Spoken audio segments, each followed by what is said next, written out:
Hey guys, welcome back to Six Sister Stuff. Today I'm sharing with you 23 ingredient recipes to make dinner a whole lot easier. So my name is Kristen. I am the second sister from sixsisterstuff.com. And every week we share simple, easy recipes for you guys so you can get dinner on the table.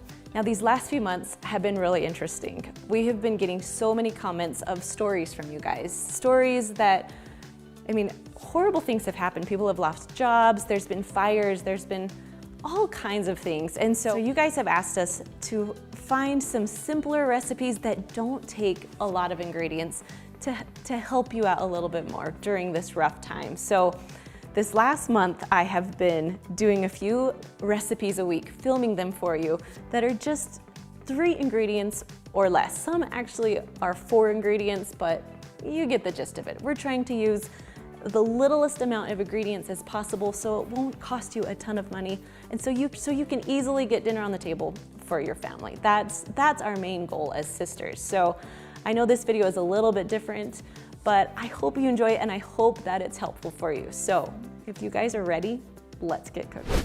The first recipe is our scrambled egg cups. Now for this recipe you need 1 cup of cheese, 12 eggs or a dozen eggs, and 1 cup of ham. Now I didn't have ham, so I had to use sausage, which works out just fine. It's all pre-cooked, ready to go. And then a little bit of salt and pepper to taste.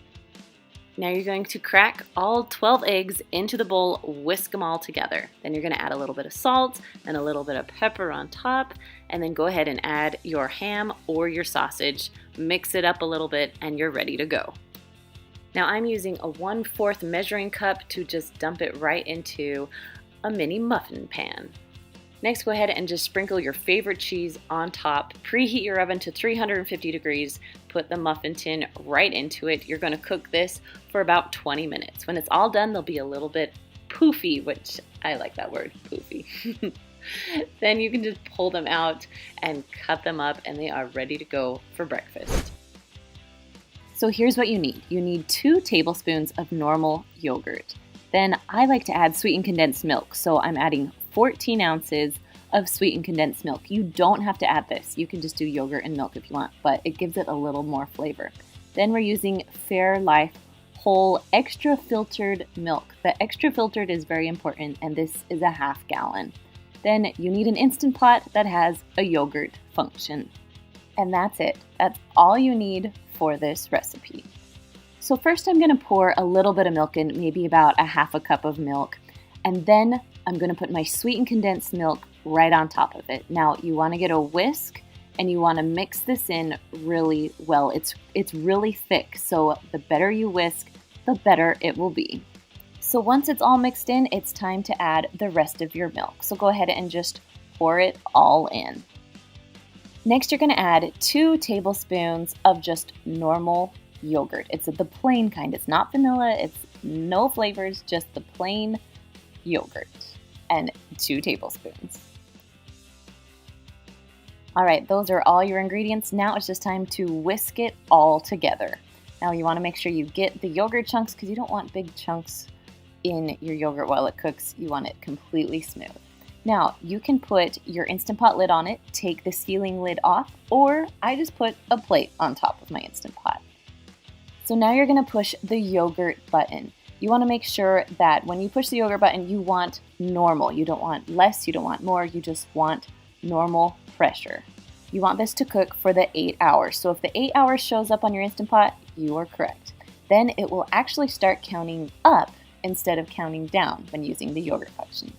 Now when it's all done, it will say yogurt. That means it's time to take your plate or lid off and see how it is. Now this is still really hot, but I just want to show you the texture of this. This is thick and creamy and perfect.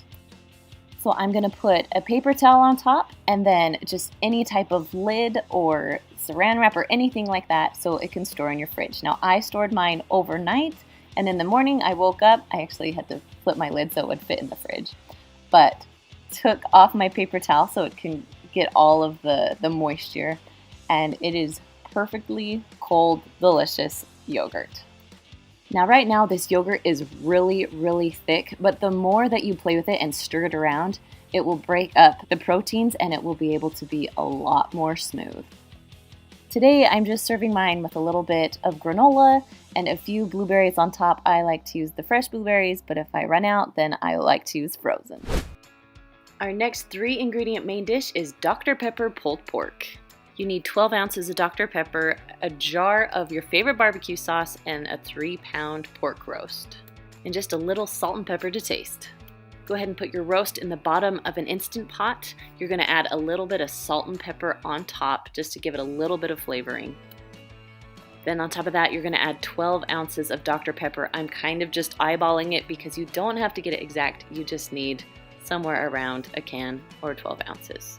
And go ahead and dump on a whole jar of your favorite barbecue sauce. Go ahead and put the lid on. Make sure that the lid is on nice and secure. If you have a little knob, make sure you turn it to sealing. And I am going to cook this for about an hour and 30 minutes because it is so big and a little frozen inside. Yes, we want to make sure it's cooked. When it's all done cooking, you can release the pressure and go ahead and take the lid off. Now you can serve this on buns or even on top of salad. However you like to serve it, it's going to taste amazing. Now the side dish for this one is our 3-ingredient avocado salad. I love this because you just need 2 avocados, a little bit of little tomatoes, and then a jar of artichokes. Go ahead and chop up your tomatoes. I like to make them into small bite-sized pieces. Then go ahead and dump those into your serving bowl. Next, we're going to cut up the avocados. I also like to cut these into small bite-sized pieces because you don't want a huge bite of avocado and nothing else. Next, we're going to chop up some artichokes, depending on how many you like. This is a large jar of artichokes. I'm cutting up about half of them. Now for a little bit more flavor, I like to add a little bit of the liquid that artichokes were sitting in and then just mix it up. This recipe is my go-to side dish. The next recipe I'm making is Instant Pot ribs. Now don't be intimidated by these, they really are so easy. So first I'm going to add a lot of salt on top of my ribs and then a little bit of pepper. Next you're going to grab some apple juice and pour about a cup to a cup and a half into your pot. Now this is your liquid, so you'll be able to get the pressure. Now, my Instant Pot is a 6-quart and the ribs I'm using are beef ribs, so they're actually a lot bigger. But if you're using pork ribs, you can put them in your Instant Pot just like this in any size of Instant Pot. But because my ribs are so big, they don't fit that way, so I'm going to show you how I put them in. So first you're just going to cut them right down the middle. Try not to cut the bone and try and make the meat as even on both sides if you can. As soon as you're done cutting them, you're going to put them inside the Instant Pot, one on top of the other. Then put on your lid, make sure you seal it tight, and always make sure it's on sealing so it will work. Then you're going to press your meat stew button and go all the way down to 25. Now I let this recipe do a slow release, meaning I let it release on its own.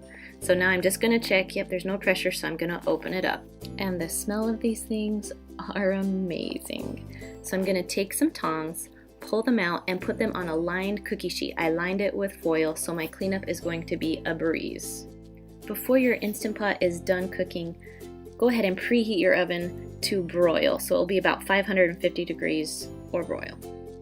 Now before we broil these, we're going to spread some barbecue sauce on them so they'll be caramelized, I guess, in barbecue sauce. So I just did a few squirts of barbecue sauce. You can use any kind of barbecue sauce you like, and then I just spread it around so it will be pretty even on each rib. Then when you're done, stick them in the broiler for about 2 to 4 minutes. You need to watch it so it doesn't burn your ribs. Now instead of just dumping this applesauce, I'm going to put some potatoes in it because I'm going to have mashed potatoes with my ribs. This is totally optional, but I'm all about easy side dishes. When you have your potatoes in, you're just going to turn it, make sure it's sealed, then you'll push manual. You're going to go up to 15 minutes. While those are cooking, my ribs are done and they look amazing. And the side dish for this recipe is my Instant Pot corn. Next, we're going to jump right into the corn. Now I have a slow cooker recipe for this, but today I'm making it right into the Instant Pot. Now if you've never made corn in the Instant Pot, now's the time to do it. You don't have to watch it, you don't have to wait for it. So I took 1 cup of water and I threw 4 ears of corn on. You could add probably 1 more in a 6-quart Instant Pot. Now if you're using a 3-quart one, go ahead and split the corn in half. If you're using an 8-quart, you can add more corn if you want. All right, we're gonna close the lid and put it on sealing. And now for my favorite part, because it really doesn't take a lot of time, I'm gonna push manual and go all the way down to 5 minutes. Now, once it's done, I do a quick release so I can eat my corn faster. But if you do need to wait a little bit, it is fine just to sit in the Instant Pot until dinner is ready. So I take my lid off and my corn is perfectly done. The next main dish is barbecue salmon. You're first going to start by lining a pan or cookie sheet with foil. It makes it a whole lot easier to clean up. Then you're going to add your salmon onto the foil, skin side down. Add a little bit of salt and pepper onto your salmon and let it sit there for about 10 minutes or so. Next, you're going to pour on your favorite barbecue sauce. Then make sure you spread it around so it's covering the salmon pretty evenly. Now you're going to take your salmon, make sure your oven is preheated to 400 degrees, and you're going to cook it for about 20 to 30 minutes depending on how thick your salmon is. When it's done, it will smell amazing and the barbecue sauce will be like a delicious glaze on top.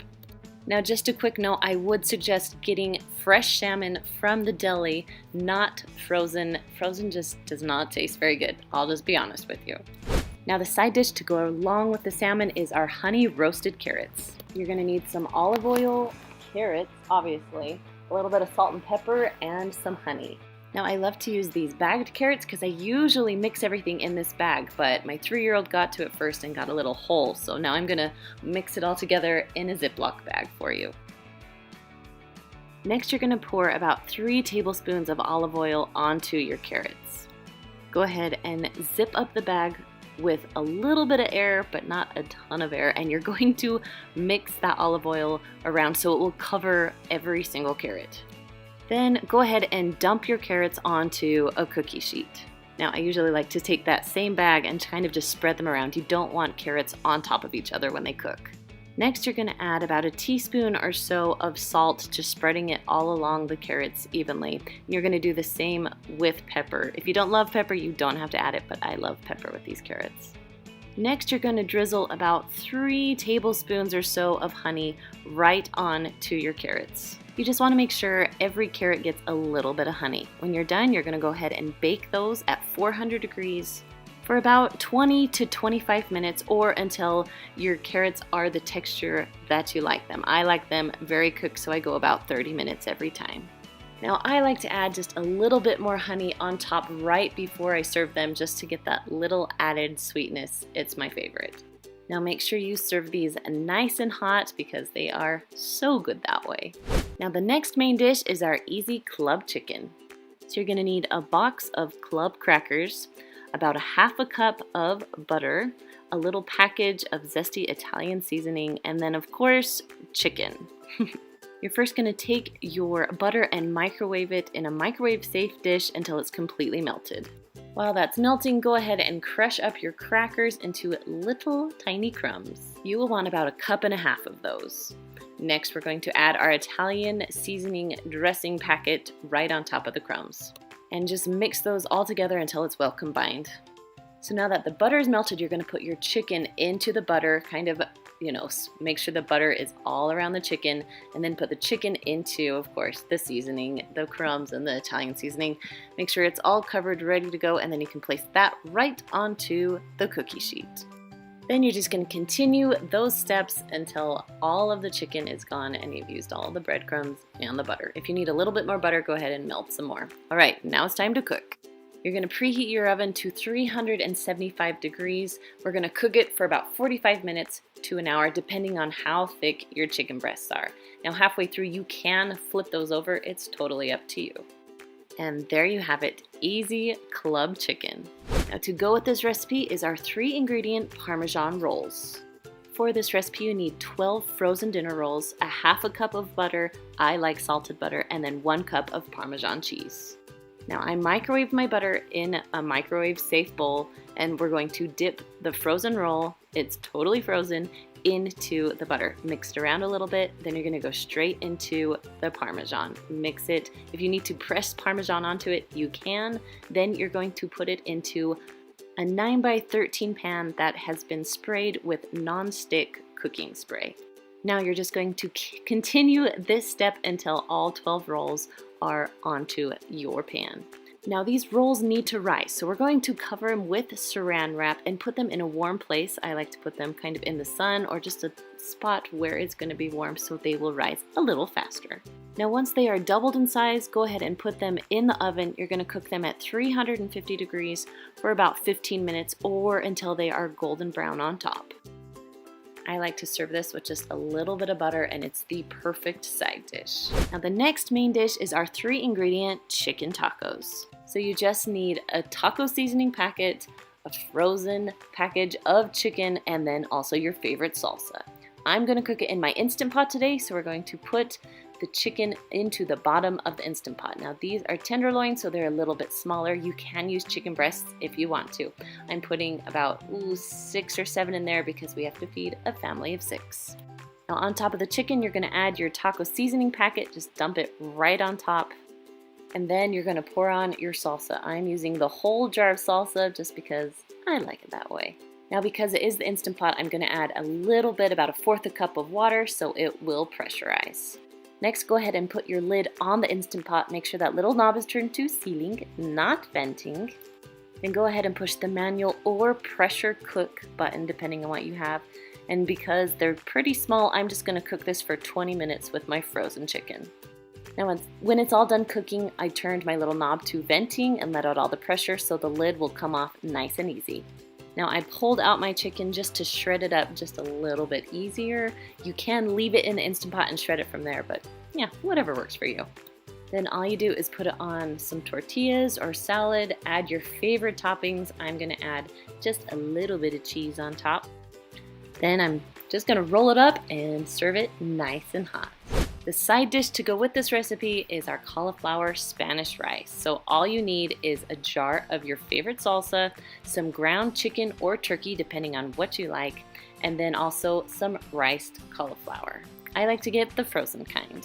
Now you're gonna start by putting your turkey or chicken into a skillet and you're going to cook it up. Now, if you've never heard me talk about the chop stir, this is one of my most favorite kitchen items. I'll put a link in the description for you. It is amazing. Now, once your meat has started to brown just a little bit, you can go ahead and add your cauliflower rice onto it. It's still frozen. I am just cooking it just from frozen, just like this. Then mix it around until your meat is all the way cooked and your cauliflower rice is nice and soft. Once everything is cooked, it's now time to add the salsa. So I'm adding 1 jar, about 16 ounces of just your favorite salsa. Then just mix that in until everything is nice and well combined. And that is all there is to it. One of my most simplest recipes, but also one of my favorites. The next recipe is sweet and tangy meatballs. You can make this in your Instant Pot or slow cooker. We're gonna do the Instant Pot today. So you're gonna take a package of frozen meatballs and pour it into the bottom of your Instant Pot. Next, you're gonna add a can of chili sauce and about 1/2 jar of your favorite grape jelly. That's all there is to this. Now I am gonna pour a little bit of water in my chili sauce and get the sides just to give it a little more liquid and to get the sides of the chili sauce.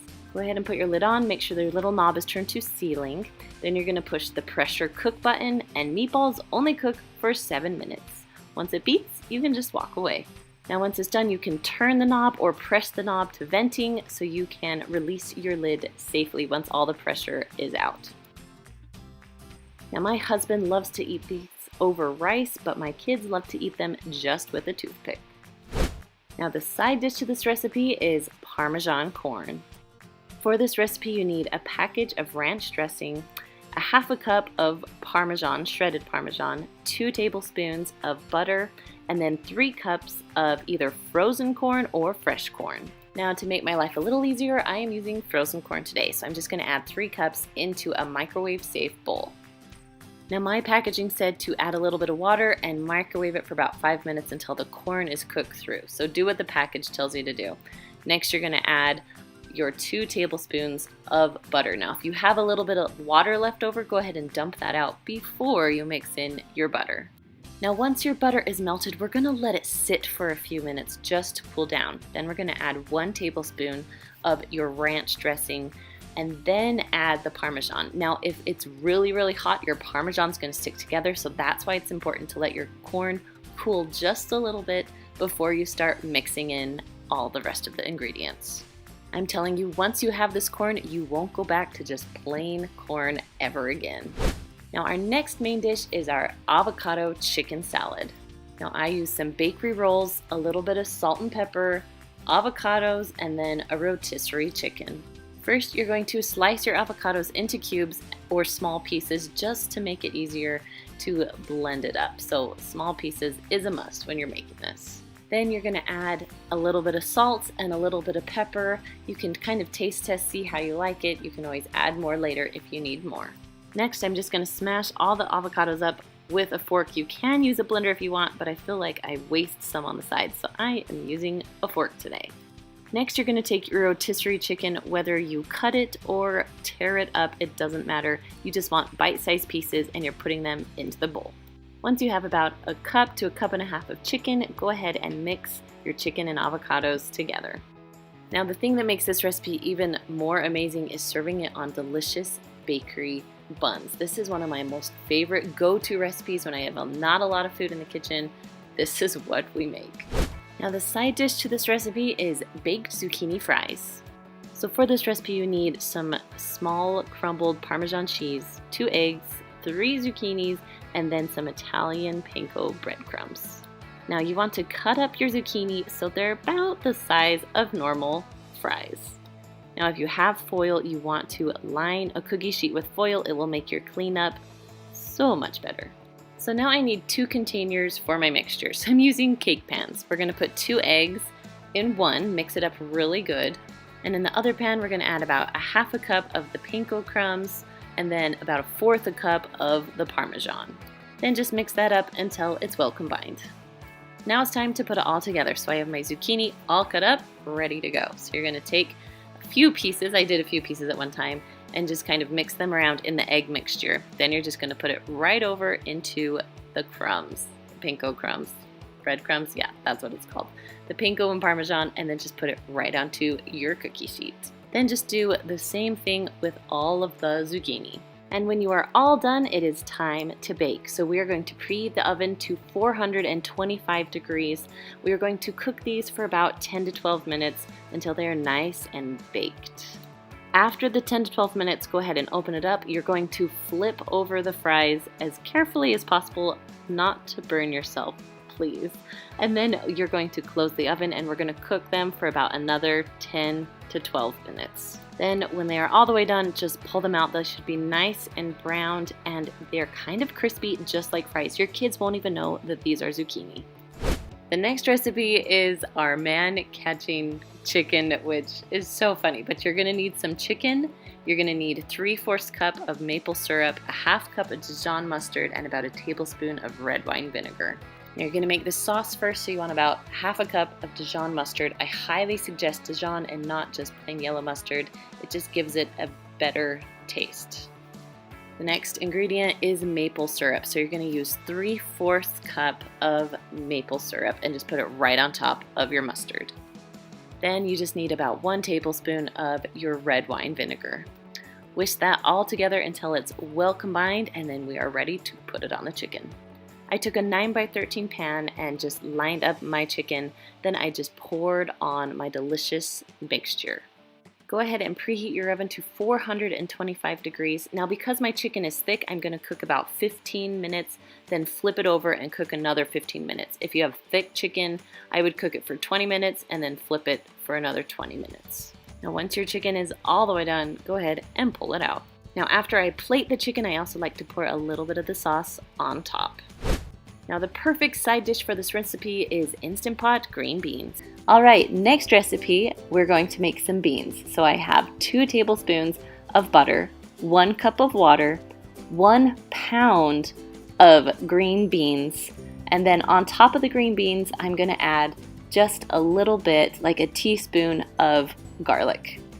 And go ahead and put your lid on, make sure it's all the way tight. You're gonna turn it again to sealing so it will pressurize. and you're gonna go all the way down to 5 minutes. Now I cook mine for 5 and they're really well done. You can even do 2 minutes and they'll still be good. Now when it shows the L, that means that the timer is done and you're ready to let the steam out. So that's called a quick release. So I turn the little knob. Once all the pressure is out, my lid will come off and my beans are ready to go. So all I have to do is mix them around a little bit. Now one of my favorite things is when the garlic pressurizes, it kind of pressurizes the garlic flavor into all of the beans. It's one of my most favorite things to make. So these beans are done and we are all ready to serve. So I like to serve them in just a serving dish, individual bowls, however you like to do it. Next recipe is our pepperoni pizza rolls. Now all you're gonna need is mozzarella cheese, some pizza crust, and some pizza sauce. I'm gonna start by rolling out my dough and spreading it out a little bit because we need to make rolls here. So we need to spread it out pretty thin so it will cook evenly. Now just to give it a little bit more flavor, I'm adding a little bit of garlic salt and just a little bit of Italian seasoning on top of the pizza crust. Next I'm gonna add about 1 cup to 1.5 cups of mozzarella cheese. Then you wanna make sure that you spread the cheese all around pretty evenly. Okay, now it's time to make our pizza rolls, so we have to carefully roll the dough with the cheese inside of it. Now, there are ends here. I'm gonna cut off both ends, but I am still gonna use those because they will work just fine. Okay, next you're gonna cut about 1-inch pieces or rolls and then just carefully place them on a cookie sheet. I would also suggest spraying your cookie sheet with cooking spray just so they will come off a little easier. Now, once you're all done making them, go ahead and take the pan. You're gonna cook it in your oven at 425 degrees for about 10 to 12 minutes. Now, when they're all done, they should be nice and golden brown on top. And the best part is just dipping them in your favorite marinara sauce. Now, the perfect side dish for this is our simple green salad. So all you need is some chopped romaine salad, a really good poppy seed dressing, I love Panera's, and then just a can of mandarin oranges. Now I like to make this with individual servings, so I add my salad, added some dressing, and then on top you're just gonna add a little bit of mandarin oranges. I love that you can throw it together in literally a matter of minutes. All right, you guys, if you love this video, make sure to give it a big thumbs up and comment down below what is your favorite recipe that you've made from Six Sisters. And I will see you guys next week. Bye.